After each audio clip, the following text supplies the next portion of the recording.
Where do I start now?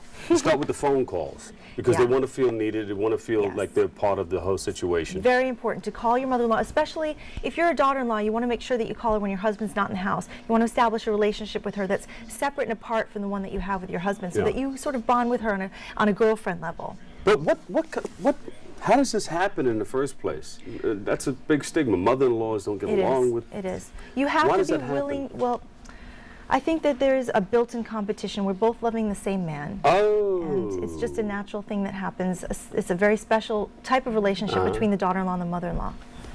A little competition there. Huh? It is, unfortunately. And it's hard for the mom to let go. It is hard, I think. Same thing, you know, a man doesn't want to let his little daughter go either. This daddy's little girl. Yeah, well, I don't know, Yeah. but I can't speak about that. My daughter's only 5.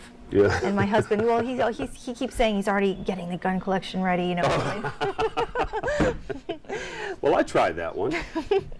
But the thing that you really want to do here is you have to be willing to go through some trials and tribulations. You have to be willing to get zinged a little bit.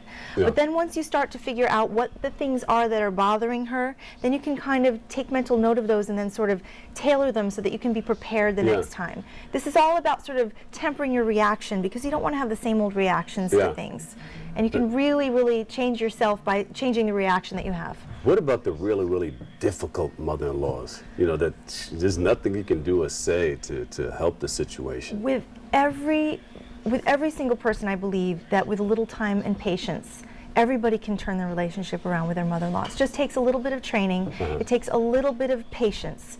But I really, truly believe that if you are prepared, if you have a few little tips in your back pocket so that you can be prepared next time your mother-in-law comes over and says, what a disaster your house is.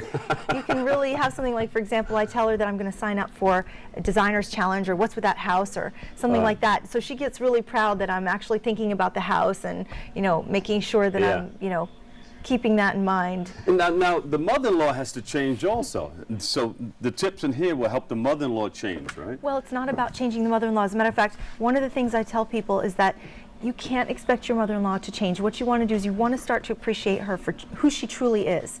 You can't get her to change. You want to really focus on the positive. And all you can do is change your reaction. Because some people will keep an open sore. If your mother-in-law came over and said your house is disastrous and atrocious, you know, all those things that are a reaction to that statement, you know, come about. Well, trust me, for 10 years I had the same reaction. So I'm no saint here. Trust me, it took 10 years of getting zinged before I figured out what I could do to actually make myself feel a lot better about the situation. So when you say you're getting zinged, you're getting zinged. What is from the mother-in-law? She does. She'll come over and make comments. And say something like that. Yeah, exactly. But you know what? It's her prerogative. She's the mother. She's used to doing it. And we have to learn to kind of take it with a grain of salt. We have to sort of have a real sense of humor about it. Now, how do you get your husband involved? Do you tell him that you're going to do this and you team up? That's the thing. One of the things I learned is to never, ever, ever complain about your mother-in-law to your husband. Very important. You want to save all your gripes for what I call the Daughter-in-Law Solutions Worksheet, which is the Inks for Dills template, and you want to eliminate all criticism whatsoever. And I say that and especially for those people who maybe have done what I've done, which is tend to use the little imitating, like when I had a tendency to complain about his mother, which doesn't work. I used to imitate her voice, and that's something you don't ever want to do. I tell people, you know, save those imitations for the Tuesday night comedy improv class. No, it was sort of a little coping mechanism, but one of the rules is you really it's a good form to practice not imitating your mother-in-law. You want to keep your husband out of it. And if you have an argument and you come out and say, your mother. Yeah, that's something you don't want to do. As a matter of fact, once you start having a relationship directly with your mother-in-law, it's all of a sudden your husband will not be the middleman anymore, and it'll make your relationship so much better. So when you imitated her, what are some of the things that you did? Oh, I don't even want to do here. You know, for example. Just do one, but she's going to get over it. I'm the only person in Ohio that doesn't have professional pictures to take home and trade, like trading cards with my bingo buddies. You know, and so one of my rules became make sure you get professional shots done at the mall, and she wants to see her blooming bunny ears holding a giant carrot.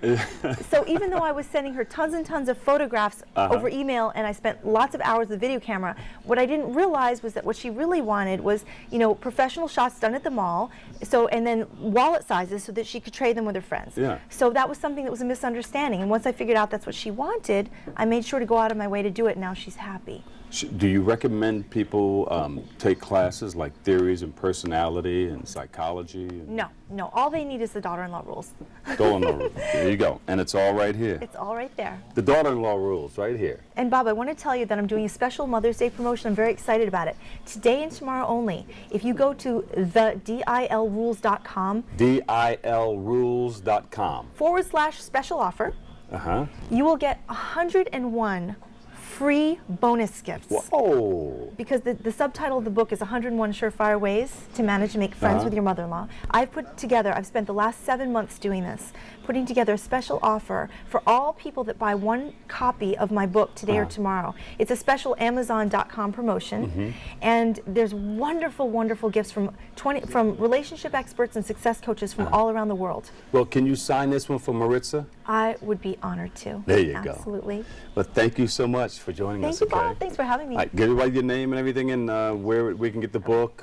My name is Sally Shields, and you can go to the DIL Rules at daughterinlawrules.com and /special offer today and tomorrow, and you will get a wonderful bonus gift package of 101 free gifts from relationship coaches and success experts all around the world. Because it's 101 surefire ways to manage and make friends with your mother-in-law. That's right. Thank you so much, Sally. Thanks, Dr. Bob. Okay. Up next, we'll tell you about a Bronx-based community celebrating their independence when Open returns. We'll be right back.